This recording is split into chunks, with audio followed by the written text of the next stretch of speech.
Video kana keessatti kan isinitti agarsiisu akka carraa ta'ee bilbilli keessan bishaan keessa yoo kan isin jalaa bu'u ta'e yookaan immoo bilbilli keessan awwaara adda addaatiin kan saaxilamu yoo ta'e bilbila keessan akkaataa ittiin qulqulleeffachuu dandeessan isinitti agarsiisa. Akka carraa ta'ee bilbilli keessan bishaan keessa isin jalaa bu'uu danda'a. Akkanumallee bilbilli keessan awwaara adda addaatiin guutamuu danda'a yookaan immoo awwaara adda addaa keessa bu'uu danda'a. Kanaanis ispiikariin bilbilli keessanii ni miidhama. Bilbilli keessan yeroo bishaan keessa seenitti ispiikarii bilbila keessanii keessa bishaan sun seenuudhaaf carraa baay'ee qaba. Kana qofa osoo hin taane bilbilli keessan awwaara adda addaatiin illee ispiikariin bilbila keessanii guutamuu ni danda'a. Kanaanis dhaggeeffattoota koo yeroo namootaaf bilbiltan bilbilli keessan sagalee hin taane agarsiisuu danda'a waan ta'eef yookaan immoo namootatti dhageessisuu danda'a waan ta'eef ispiikarii bilbila keessanii qulqulleeffachuun yeroo hundayyuu murteessaadha. Kanaafiyyuu viidiyoo kanaan bilbilli keessan akka carraa ta'e ispiikariin isaa bishaaniin ta'uu danda'a. Akkanumallee awwaara adda addaatiin yoo kan isin jalaa guutamu ta'e akkaataa ittiin qulqulleeffachuu dandeessan viidiyoo kana keessatti ni ilaalla.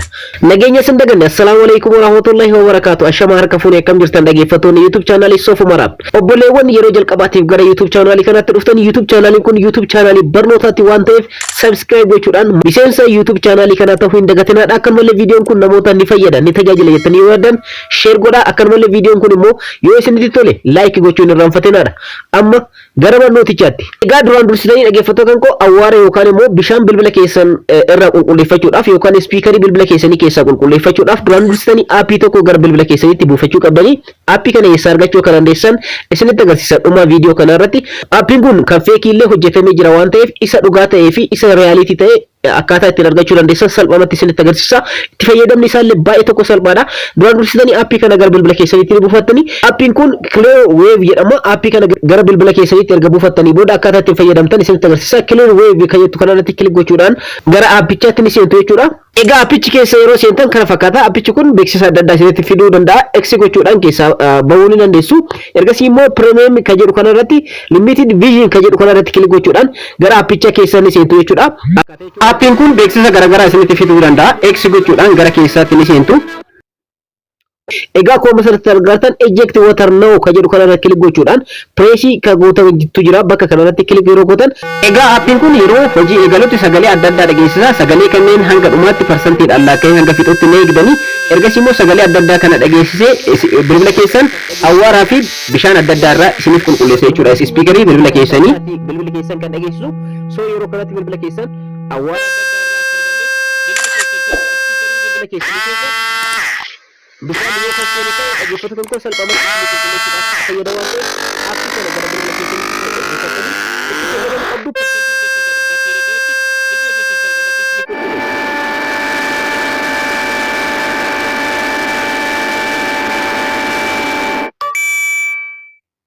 Egaa akkuma asirratti argattan completed isin jedha. Yeroo kanatti bilbila keessan yeroo kanatti ufuma text godhee jechuudha. Dhaggeeffattoota koo awwaaraa fi akkanumallee bishaan bilbila keessan keessa ispiikarii bilbila keessanii keessa seene salphaamatti isin qulqulleessuu danda'a. Erga deebitanii text gochuu barbaadan immoo text sound kan jedhu kanarratti kilik gochuudhaan irra deebiidhaan text gochuu ni dandeessanii jechuudha. Dhaggeeffattoota koo egaa kana barbaada irra deebitanii Sound kanallee teest akka isiniif godhu yoo barbaadan wantoota baay'eetu as keessatti argama. Kanneen hundayyuu keessa seentanii ilaaluu dandeessanii salphaamatti immoo appilikeeshina kana eessa argachuu akka dandeessan isinitti agarsiisu.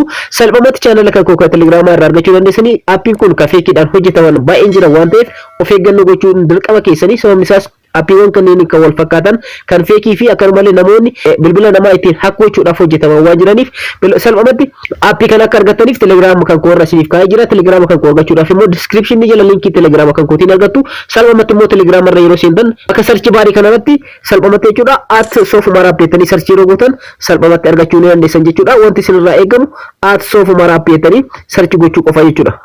Sarchi bootanii booda dhaggeeffattoota koo Soofumaraab kan jedhu ni argattu jechuudha. Soofumaraab baay'eetu banamee jira yeroo ammaa kanatti jechuudha. Dhaggeeffattoota koo inni kiyya inni sirriidha. Soofumaraab miidiyaa kan jedhu keessanii seentanii ergasii immoo as keessatti dhaggeeffattoota koo akkuma asirratti argatan appilikeeshina bilbila keessan awwaaraa fi bishaan ispiikarii bilbila keessanii irraa isiniif qulqulleessuu bachuun itti fayyadamaa jedhee linkii isaa dakana isiniif kaa'ee jira. Linkii kanarratti kilik gootanii ergasii direct gara Play Storeetti seensisa. Ergasii gara aappicha kana gara bilbila keessaniitti install gochuudhaan buufattanii ergasii open gochuudhaan itti fayyadama isaa isinitti agarsiisaa jira. Egaa viidiyoo kanarraa akka barattan abdiin qaba. Obboleewwan yeroo jalqabaatiif gara YouTube channel kanaa turtan subscribe godhaa. Viidiyoo kana immoo like share gochuudhaan hiriyoota keessan dhaqqabaadhaa. Yeroo biraa viidiyoo biraatti walitti deebina. Horaa bulaa.